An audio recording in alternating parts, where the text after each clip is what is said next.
पूजा अर्चना करते हैं। अंततः हमारी वो पूजा अर्चना किसके पास जाती है? हम उसे किसे अर्पित करते हैं? ईश्वर को। आपका ये प्रश्न तो बड़ा ही क्यों है?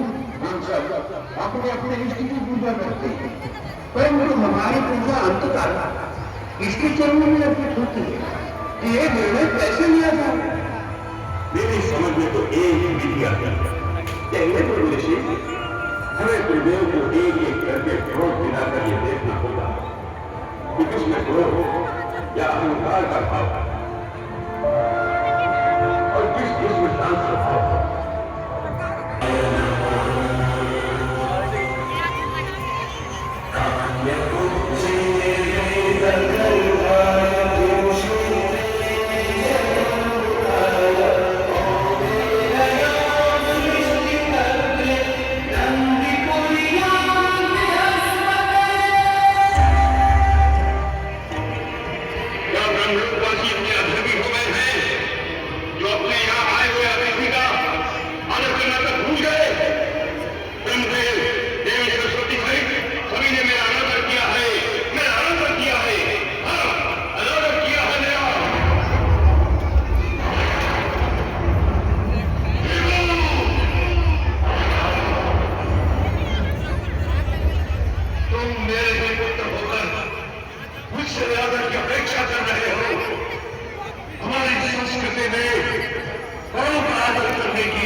इसलिए मैं भी त्रिगुणातीत नहीं हूं।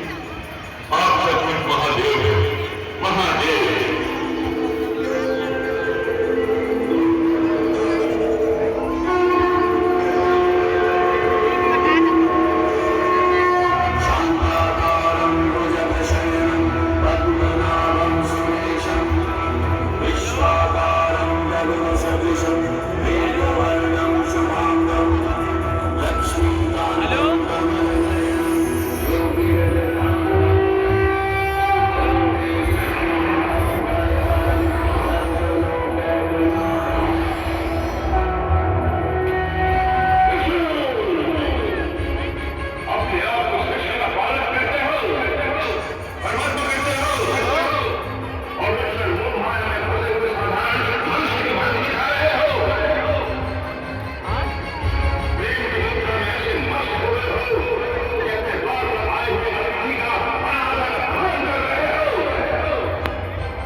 अपनी इच्छा से दूध की वर्षा करने पर विवश कर देती है। गौ माता इस प्रकार सम्मोहित क्यों हुई बेटा? इस बात का पता लगाना अब पता चल जाएगा कि कौन छिपकर चोरी चोरी दूध पी जाता है।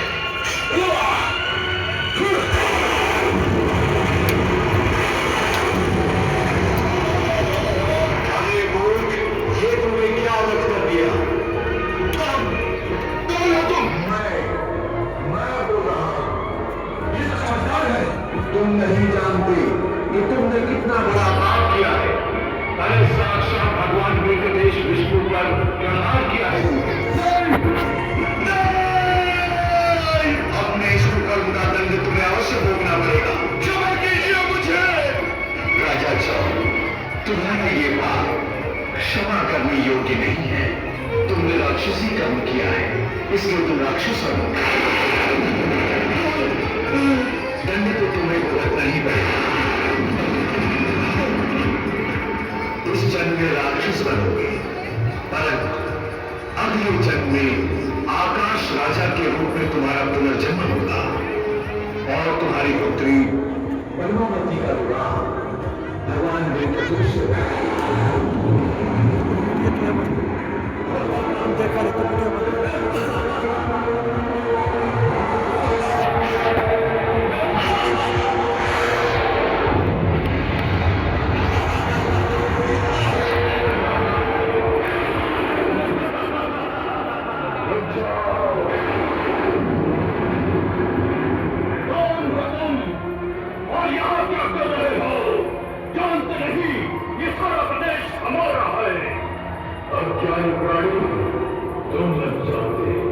सारी पृथ्वी मेरी है। तुम तो राक्षस हो और एक राक्षस का इस वेंकटाद्रि पर कोई स्थान नहीं। यह केवल प्रभु का निवास है।